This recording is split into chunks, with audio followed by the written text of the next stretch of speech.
laut internasional merupakan nanti dulu. Kenapa? Kitanya mana? Lah iya, bentar nih. Ih, bareng-bareng. Nah, bener nih.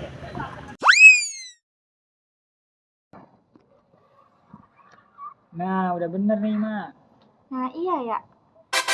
Ayo teman-teman. Tahu nggak sih, planet bumi yang kita tinggali itu 80% berisi perairan dan 20% itu berisi daratan. Yap, betul sekali. Di bumi yang kita tinggali ini pun ada yang namanya suatu peraturan yang berlaku di masyarakat. Peraturan ini bisa lahir dari forum diskusi, musyawarah, ataupun dari kebiasaan masyarakat-masyarakat setempat. Nah, di dunia pun terdapat peraturan-peraturan terkait batasan-batasan wilayah suatu negara yang begitu luas. Nah, batasan-batasan ini berguna untuk membagi wilayah antar negara, menghindari konflik perebutan wilayah, dan juga untuk mencapai suatu perdamaian dunia. Maka dari itu, ada yang namanya suatu kesepakatan atau perjanjian antar negara yang disepakati dalam suatu forum, lembaga dunia, atau sebagai contoh yaitu dalam PBB, Perserikatan Bangsa-Bangsa. PBB merupakan salah satu contoh perjanjian multilateral. Perjanjian multilateral merupakan suatu perjanjian antar dua negara atau lebih sehingga menghasilkan suatu peraturan yang berlaku dan ditetapkan bagi negara di dalamnya.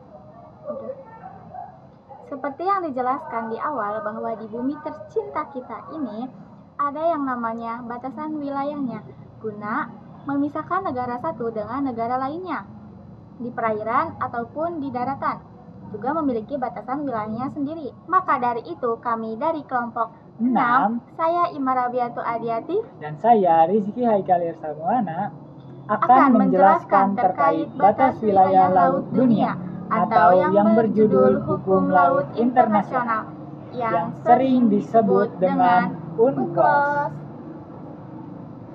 Nah, di sini Ima akan menerangkan tentang pengertian hukum laut internasional. Nah, pengertiannya mengatur hubungan antar negara terkait pemanfaatan dan pengelolaan laut. Bertujuannya itu untuk mencegah ketertiban, keadilan, dan mencegah konflik. Nah, jadi kalau kita ngomongin hukum laut internasional, ada satu aturan penting banget yang jadi dasar, yaitu UNCLOS 1982. UNCLOS ini adalah kesepakatan internasional yang dibuat oleh banyak negara di dunia untuk mengatur semua hal yang berkaitan sama laut. Perjanjiannya ditandatangani tahun 1982 dan mulai berlaku pada tahun 1994. Di dalam UNCLOS ini diatur berbagai hal penting, mulai dari batas-batas wilayah laut, hak dan kewajiban negara, sampai cara menyelesaikan sengketa kalau ada konflik di laut. Selain itu, UNCLOS juga membagi wilayah laut menjadi beberapa zona seperti laut teritorial, zona tambahan, zona ekonomi eksklusif atau ZEE, dan juga landas kontinen. Nah, pembagian ini penting supaya tiap negara punya kejelasan dalam mengelola wilayah lautnya. Nah, buat Indonesia sendiri, UNCLOS ini sangat menguntungkan karena Indonesia diakui sebagai negara kepulauan, jadi punya hak penuh untuk mengatur dan memanfaatkan lautnya. Tapi, dalam kenyataannya, penerapan aturan ini nggak selalu berjalan lancar. Masih sering terjadi konflik antar negara, pelanggaran di laut, dan ada juga negara yang nggak patuh sama aturan internasional. Jadi bisa disimpulkan ya teman-teman, UNCLOS ini sudah jadi dasar hukum yang kuat, tapi tetap butuh kerjasama antar negara supaya bisa berjalan dengan baik. Halo teman-teman, pernah nggak sih kalian bertanya-tanya sebenarnya sampai mana sih batas laut milik suatu negara? Apakah semua laut bebas digunakan? Nah, dalam video kali ini saya akan menjelaskan terkait batasan-batasan wilayah bagi negara-negara asing dalam hukum internasional. Ternyata ada pembagian wilayah laut yang sangat penting, yaitu laut teritorial, dan juga zona ekonomi eksklusif atau ZEE. Pertama, kita bahas terlebih dahulu terkait laut teritorial. Sebenarnya laut teritorial itu apa sih? Laut teritorial merupakan wilayah laut yang berada di bawah kedaulatan penuh suatu negara, sama seperti daratan. Batasan laut teritorial ini biasanya sejauh 12 mil laut dari garis pantai suatu negara. Artinya, dalam wilayah ini, negara memiliki kekuasaan penuh, baik atas air lautnya, dasar laut, maupun ruang udara di atasnya. Namun, ada satu hal penting.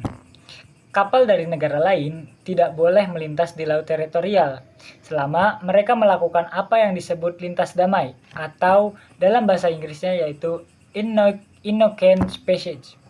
Jadi, mereka tidak boleh melakukan kegiatan yang mengganggu keamanan negara tersebut. Sebagai contoh, Indonesia memiliki laut teritorial yang mengelilingi seluruh wilayah kepulauannya, sesuai dengan hukum laut internasional. Selanjutnya adalah zona ekonomi eksklusif atau ZEE. Apa sih ZEE itu? ZEE adalah wilayah laut yang berada di luar laut teritorial dengan batas maksimal 200 mil laut dari garis pantai. Berbeda dengan laut teritorial. Di wilayah ini, negara tidak memiliki kedaulatan penuh, tetapi memiliki hak berdaulat. Apa maksudnya? Jadi, bisa dikatakan bahwa negara berhak untuk mengelola sumber daya alam, menangkap ikan, mengeksplorasi minyak dan gas, melakukan penelitian ilmiah. Namun, negara lain itu tetap bebas untuk berlayar, terbang di atasnya, memasang kabel atau pipa di bawah laut. Jadi, ZEE itu bukan milik penuh, tapi negara punya hak khusus dalam hal ekonomi. Oke, supaya lebih jelas, kita bandingkan ya. Jadi, antara laut teritorial dengan zona ekonomi eksklusif. Kalau laut teritorial, itu negara punya kedaulatan penuh, dan batasnya itu 12 mil laut. Sedangkan zona ekonomi eksklusif, negara hanya punya hak berdaulat, terutama ekonomi. Batasnya yaitu 200 mil laut. Jadi, perbedaannya ada pada tingkat kekuasaan negara dan juga luas wilayahnya. Seperti itu teman-teman. Nah, begitu. Jadi, bagi Indonesia sebagai negara yang kepulauan dari Sabang hingga Merauke, pengaturan laut ini sangat penting. Zona ekonomi eksklusif di Indonesia sangat luas dan kaya akan sumber daya laut, seperti ikan dan juga minyak. Karena itu, perlindungan wilayah laut menjadi hal yang sangat strategis. Jadi, sekarang kalian sudah tahu nih perbedaan antara laut teritorial dan juga zona ekonomi eksklusif. Nah, selanjutnya kita akan bahas tentang landas kontinen. Landas kontinen itu sebenarnya bagian dasar laut yang masih jadi kelanjutan dari daratan suatu negara, tapi posisinya ada di bawah laut dan di luar laut teritorial. Wilayah ini bisa mencapai sampai 200 mil laut dari garis pantai, bahkan bisa lebih sampai 350 mil laut jika memenuhi syarat tertentu. Nah, teman-teman pasti bingung kan, kenapa landas kontinen ini sangat penting? Jawabannya, karena di dalamnya banyak banget sumber daya alam, terutama mineral dan bahan tambang yang punya nilai ekonomi tinggi. Makanya, menurut aturan hukum internasional, negara punya hak khusus untuk mengelola dan memanfaatkan sumber daya yang ada di landas kontinen ini. Haknya juga bersifat eksklusif, jadi cuma negara itu saja yang boleh mengelolanya. Nah, tapi walaupun begitu, tetap ada batasannya. Misalnya, negara tidak boleh mengganggu jalur pelayaran internasional atau aktivitas negara lain di atas lautnya. Untuk menentukan batas landas kontinen sendiri, ada beberapa metode yang digunakan, tergantung kondisi geografis dan geologi dasar laut. Nah, dengan adanya aturan ini, diharapkan tidak terjadi konflik antar negara dalam memperebutkan wilayah laut. Jadi, semuanya itu punya batas yang jelas dan bisa menjaga stabilitas internasional.